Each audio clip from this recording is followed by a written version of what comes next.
Dear students, welcome to everybody from online class of MK Secondary School.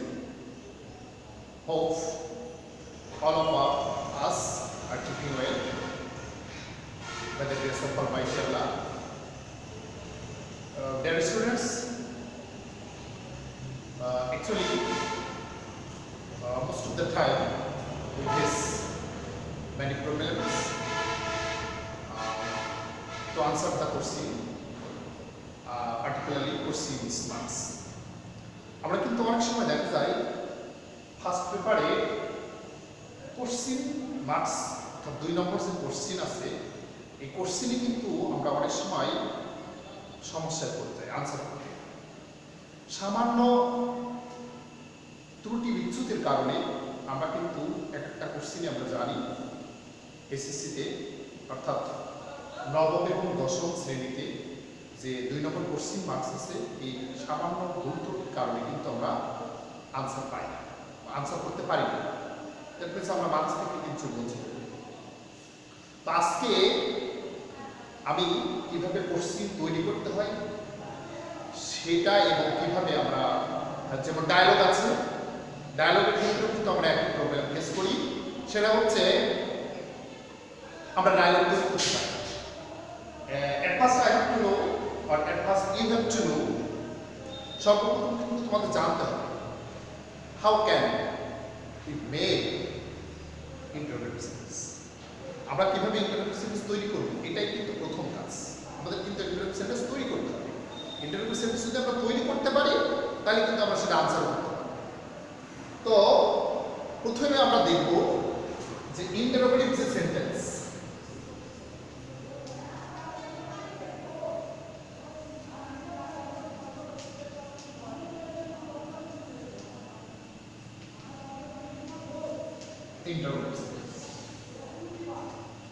আমরা জানি question মূলত দুই ভাবে তৈরি করতে হয়। হেল্পিং ভার্ব দিয়ে কোশ্চিন তৈরি করা যায়, আবার ডব্লিউএস দিয়ে।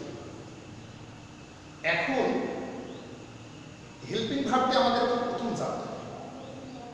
আমরা যদি হেল্পিং ভার্ব দিয়ে কোশ্চিনটা তৈরি করতে পারি, ডব্লিউএস কোশ্চিন দিয়ে কোশ্চিন তৈরি করা তার চেয়ে বেশি সহজ। কিভাবে? Look at the words.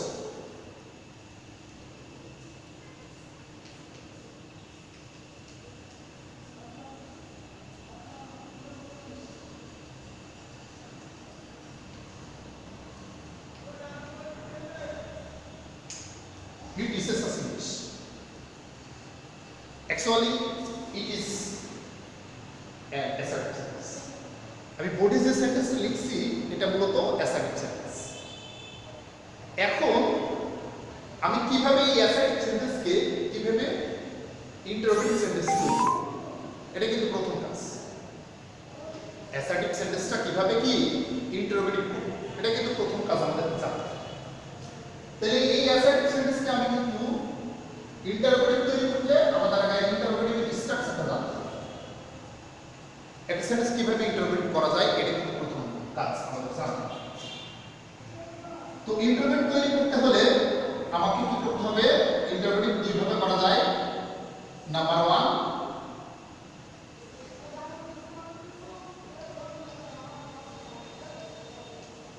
Helping verb দ্বারা, আগেই বলেছি। নাম্বার 2, ডব্লিউএস দ্বারা। ঠিক এভাবে তৈরি করা যায় দুইভাবে। একটা হচ্ছে হেল্পিং ভার্ব দিয়ে প্রথমে হেল্পিং ভার্ব ব্যবহার করে আমরা ইন্টারোগেটিভ সেন্টেন্স তৈরি করতে পারবো, আবার নেক্সট হচ্ছে ডব্লিউএস দ্বারাও কিন্তু হেল্পিং ভার্ব তৈরি। তো আমরা কিভাবে হেল্পিং ভার্ব দিয়ে ইন্টারোগেটিভ সেন্টেন্স তৈরি করা যায় বা তৈরি করতে হয় সেটা একটু শিখি। প্রথমে আমি হেল্পিং ভার্ব ব্যবহার করে ইন্টারোগেটিভ সেন্টেন্স তৈরি করি। সেটা হচ্ছে এট ফার্স্ট আমাকে কি করতে হবে? হেল্পিং ভার্ব ইউজ করতে হবে। Helping verb plus subject plus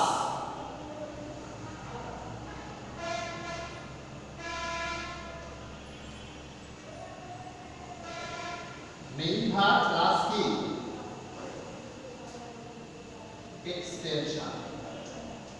plus interrogation চিহ্ন। তো আমরা প্রথমে কি ব্যবহার করলাম? Helping verb. এরপরে কিন্তু আমার সাবজেক্ট চলে আসবে, তারপরে মেইন যে ভার্ব থাকবে ওই ভার্ব কিন্তু ইউজ করতে হবে, এরপরে এক্সটেনশন যেটা থাকবে সেটা ইউজ করতে হবে। যেমন হি টিচেস আস ইংলিশ, সে আমাদেরকে ইংরেজি শেখান বা ইংরেজি শেখায়। এখন এই যে একটা সেন্টেন্স, এটা কিন্তু অ্যাসার্টিভ সেন্টেন্স, এটা কিন্তু আমি দুই ভাবে ইন্টারপ্রেট করতে পারি। সেটা হচ্ছে হেল্পিং ভার্বকে ডব্লিউএস দ্বারা। তো প্রথমে হেল্পিং ভার্ব ইউজ করলে আমাদের কি হবে? Does he teaches us English. Look at the word. Does he teaches us English? আমরা এখানে কেন ডাজ ব্যবহার করলাম? এটা প্রথমেই বলেছি কি হেল্পিং ভার্ব ইউজ করতে হবে। আমরা হেল্পিং ভার্ব ইউজ করছি, তারপরে কি ব্যবহার করব? সাবজেক্ট। আমরা সাবজেক্ট ব্যবহার করেছি, সেন্টেন্সের সাবজেক্ট কি ছিল? হি। এরপরে মেইন যে ভার্ব আসছে ডাজ হি টিচ হবে, আসলে মূলত টিচেস না teach, T E S C H. Does he teach, এখানে যখনই আমরা ডাজ ব্যবহার করলাম তখনই অবশ্যই এখানে এসবিএসআর কি থাকবে।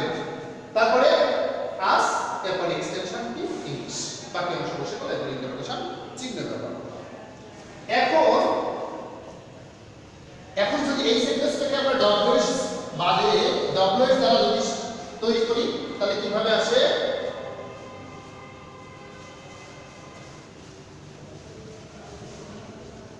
ডব্লিউএস দ্বারা তৈরি হচ্ছে, এখন যদি সে আমাদেরকে কি শেখান, তাহলে হোয়াট, আগের স্ট্রাকচার কি ছিল? Does he teach us. Structure কিন্তু একই। আমরা কিন্তু প্রথমে ডাজ ব্যবহার করেছিলাম, তারপর সাবজেক্ট ইউজ করেছিলাম, তারপর টিচ মানে মেইন ভার্ব ব্যবহার করেছিলাম, তারপর এক্সটেনশন হিসেবে কি আস। যেহেতু কি শেখান, ইংরেজি শেখান, যেহেতু হটের ইংলিশের আনসারটা কোশ্চেনটা কিন্তু আমরা হটে ব্যবহার করে দিয়েছি, এই জন্য এই ক্ষেত্রে আমরা কিন্তু এখানে আর ইংলিশটা বসাইতে পারবো না, কারণ ইংলিশটা আমাদের কি এটা কোশ্চেন, যেহেতু হট ডাজ হি টিচ। এখন আমরা একটু দেখি, লুক এট দ্য বোর্ড। একটা জিনিস আমরা বোর্ডের দিকে তাকাই, কিভাবে আমরা ডব্লিউএস কোশ্চেন ব্যবহার করব। ডব্লিউএস এর স্ট্রাকচার হচ্ছে WS plus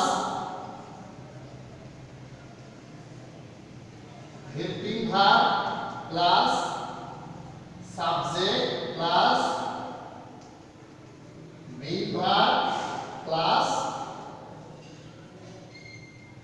extension plus interrogation. এইটাই কিন্তু আমাদের ডব্লিউএস কোশ্চেনের সাজানোর অর্থ। আমরা যখন একটা ডায়লগ তৈরি করব, একটা ডায়লগ একটা সেন্টেন্স যখন তৈরি করব, ইন্টারোগেশন সেন্টেন্স দিয়ে সেন্টেন্স তৈরি করব, সেক্ষেত্রে আমরা কিন্তু ডায়লগে কোশ্চেন করতে হয়।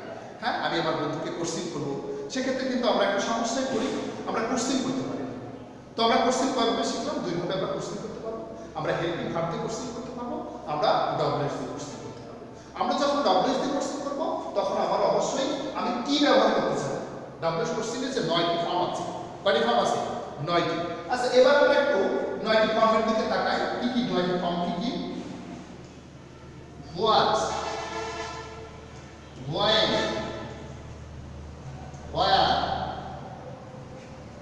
who, which, whom, whose,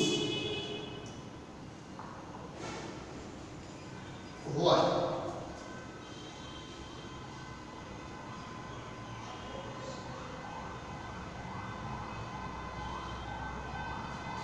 How.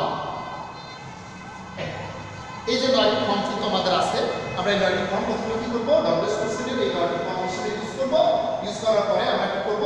Helping verb, এই হেল্পিং ভার্ব ইউজ করব, তারপরে আমাদের কি সাবজেক্ট ইউজ করব, এরপরে মেইন ভার্ব ইউজ করব, তারপরে এক্সটেনশন দিয়ে আমরা লাস্টে ইন্টারোগেটিভ সেন্টেন্স তৈরি করব।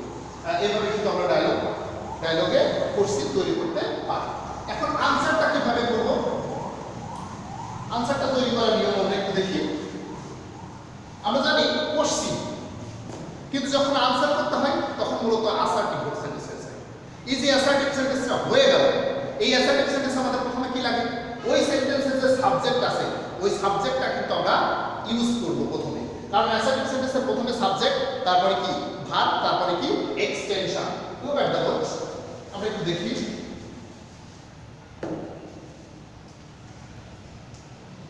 Where did he go yesterday? গতকাল সে কোথায় গেছিল? এটা একটা ইন্টারোগেটিভ সেন্টেন্স। এখন যদি আমাকে এটা আনসার করতে হয় তাহলে আমার বলা হচ্ছে আনসার যখন করতে হবে তখন কিন্তু এটা হয়ে যাবে কোন সেন্টেন্স? Assertive sentence. এই জন্য অ্যাসার্টিভ সেন্টেন্স আমাকে তৈরি করতে হলে আমাকে প্রথমে ওই সেন্টেন্স থেকে কিন্তু সাবজেক্ট খুঁজে বের করে নিতে হবে। আর সাবজেক্ট কোথায় থাকে? হেল্পিং ভার্বের পরে। এই যে আমরা সাবজেক্ট পেয়ে গেছি হি। এরপরে আমরা কি করব? অ্যাসার্টিভ সেন্টেন্সের সাবজেক্টের পরে ভার্ব ইউজ করব।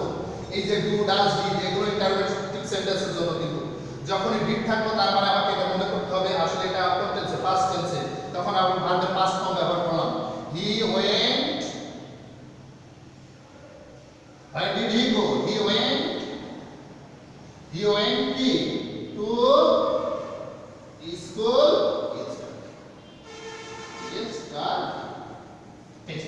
সহজ একটা জিনিস সবাই বললাম। প্রথমে আমরা সাবজেক্ট ইউজ করছি, এরপরে যেহেতু ডিড আছে এটা পাস্ট টেন্স, এজন্য ভার্বের কত রকম ফর্ম হয়ে গেল? ডিড টু হয়ে গেল, হি ওয়েন্ট। এরপরে আমার কিন্তু ডব্লিউ কোশ্চেনের আনসারটা কিন্তু বুঝতে হবে। এই জন্য আমাকে প্রশ্নে যখন আনসার করতে হবে তখন কিন্তু আমার একটা বিষয় মনে রাখতে হবে যে প্রথমে আমি সাবজেক্ট ব্যবহার করব, এরপরে ভার্ব ব্যবহার করব। ভার্ব যখন ব্যবহার করা হয়ে যাবে তখন কিন্তু তারপরে কিন্তু আমার ডব্লিউ কোশ্চেনের দিকে আসতে হবে যে ডব্লিউ কোশ্চেন তারা কি বোঝাতে চাচ্ছে, কারণ এক একটা 9টা ডব্লিউ কোশ্চেন দ্বারা কিন্তু 9টা বিষয় চাওয়া হয়। যেমন এখানে হোয়ার মানে কি? কোনো স্থানের নাম বোঝানো হচ্ছে, এই জন্য আমি স্থান হিসেবে কি দিলাম? টু কি? স্কুল। এরপরে আমি এক্সটেনশন যে বাকি অংশটা ছিল কি? ইয়েস্টারডে, আমি ইয়েস্টারডে ব্যবহার করলাম। তো ডিয়ার স্টুডেন্টস, আজকে আমরা কিন্তু খুব সহজে শিখলাম কিভাবে প্রশ্নের আনসার করতে হয় এবং কিভাবে প্রশ্ন তৈরি করতে হয়। তো সেক্ষেত্রে আমরা আনসার করার বেলায় আমরা দেখলাম যখনই প্রশ্ন থাকবে এটা আনসার করতে হলে অবশ্যই আমার অ্যাসার্টিভ সেন্টেন্স হবে, আর অ্যাসার্টিভ সেন্টেন্স হতে হলে প্রথমে আমার কি লাগবে? সাবজেক্ট। এরপরে যখন ডু বা ডাজ থাকবে তখন ভার্বের এক নম্বর প্রথম প্রেজেন্ট টেন্সে ব্যবহার করব, আর যখন পাস্ট টেন্স ডিড থাকবে তখন পাস্ট টেন্সে ভার্বের পাস্ট ফর্ম ব্যবহার করব। এরপরে আমার ডব্লিউ কোশ্চেনের দিকে আসতে হবে, ওই ডব্লিউ কোশ্চেন দ্বারা কি চাচ্ছে সেটা ইউজ করব। সেটা চাইবো যেমন এখানে হোয়ার দ্বারা কি চাচ্ছে? কোনো স্থান চাচ্ছে, আমরা হোয়ারের স্থান দিয়ে দিয়েছি টু স্কুল। এরপর এক্সটেনশন ছিল কি? Yesterday. So dear students, save yourself, your family members, stay at home, maintain the rules of health. Thank you.